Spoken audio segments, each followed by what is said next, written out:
다음은요, 논리수학지능입니다.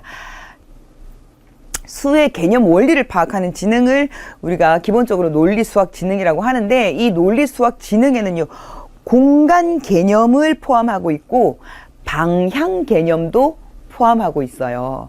그래서 논리수학지능이 높은 사람들이 공간 감각도 좋고 방향 감각도 좋은 것을 볼 수가 있답니다. 이런 사람들은 공간 개념이 좋으니까 건축 같은 걸 해도 좋겠죠. 수학 지능이 높은 사람들은 그렇다는 겁니다. 첫 번째로 논리수 개념은 우리가 생활하면서 기본적으로 익히는 생활 양식의 기초가 되는 것이 논리수학 개념이에요. 더하기 빼기 이것부터 출발하는 게 논리수학 개념인 거죠. 숫자, 기호, 함수. 함수. 함수 하니까 깜짝 놀라는 엄마들이 있으세요. 그죠? 수학 개념이 없으신 엄마들은 함수 이러면 네. 저도 마찬가지인데 규칙, 뭐 법칙 이런 논리로 가는 어떤 것들 이런 것들도 다 논리 수학 지능에 속한다는 거고요. 감성적인 사람들은 아무래도 이성이 작용하는 논리나 수학이 좀 떨어질 수 있어요. 예능이나 체능 계열의 훨씬 능력과 영역을 발휘하는 사람이 논리 수학 지능이 떨어지는 건 어떻게 보면 당연한 일일 수 있다라는 겁니다. 왜 너는 수학을 못해? 음악을 잘하는 애한테 너는 왜 수학을 못해? 라고 하면 곤란하다는 거죠. 그거는 이해를 할 필요가 있다는 겁니다.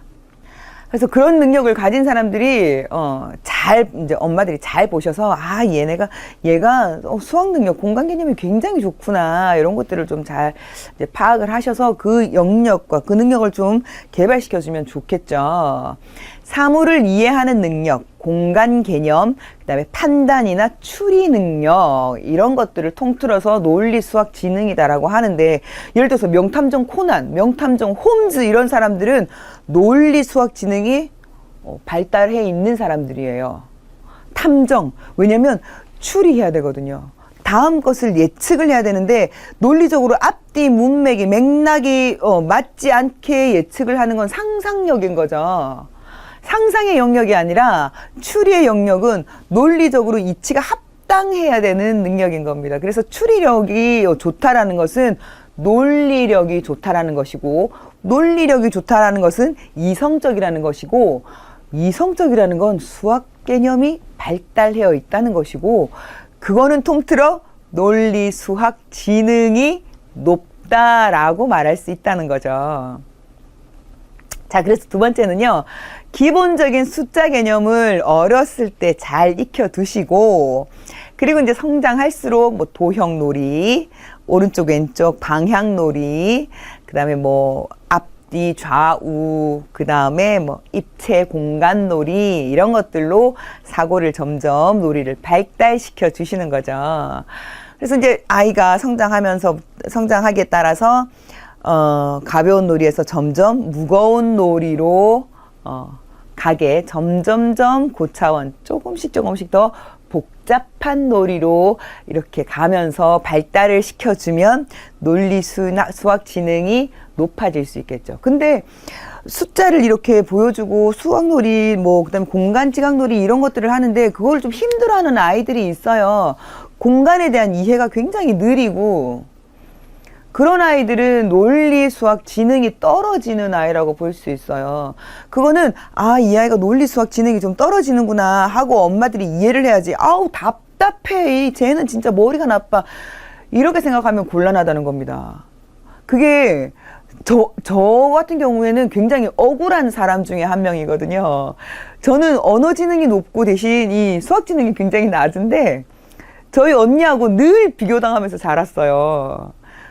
되게 어렸을 때 시장통에서 살았는데, 엄마가 시장 가고 아빠는 일 나가시고, 엄마 시장 간다고 우리 놀아라 두고 나가시면 우리 언니는 저랑 안 놀고 조금 있다가 엄마 찾으러 나가요. 저는 혼자 있으니까 언니도 나가고 나서 저도 따라 나가요. 엄마가 돌아오고 나면 5분 10분 안에 언니가 돌아온대요. 시장을 쫙 이잡듯이 돌고 엄마가 자주 가는 것을 뒤적거려 보고 엄마랑 못 만났으니까 결국은 집으로 돌아온다는 거죠.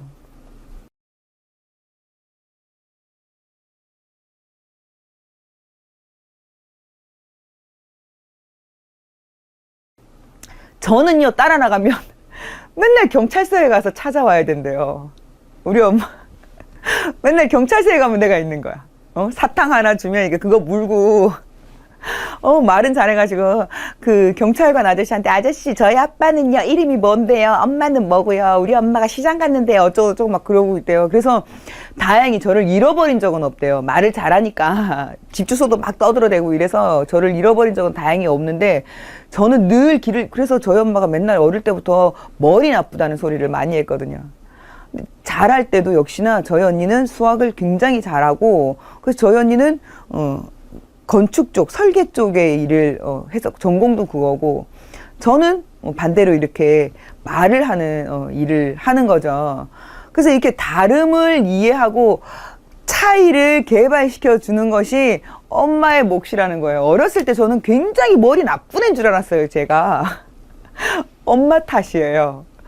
엄마가 저를 머리 나쁜 아이라고 맨날 말해서 머리가 나쁜 애인 줄 알았어요. 다행히 엄마 아빠가 긍정적인 사람이라 저도 긍정적인 아이로 자라서 다행이긴 한데, 아이가 한 명 혹은 둘밖에 없을 때는 엄마의 그런 발상과 사고방식이 아이를 무기력하게 또는 그 부정적이게 이렇게 키울 수도 있다는 거 좀 염두를 하시면서 이 아이의 영역, 능력의 영역을 잘 파악을 하셔서 그 지능이 떨어지는 건, 이 아이는 이러한 성향이구나 하고 엄마들이 이해를 해주시면 좋겠다라는 겁니다. 그러면 아이가 자라는데 훨씬 도움이 될 수 있겠죠.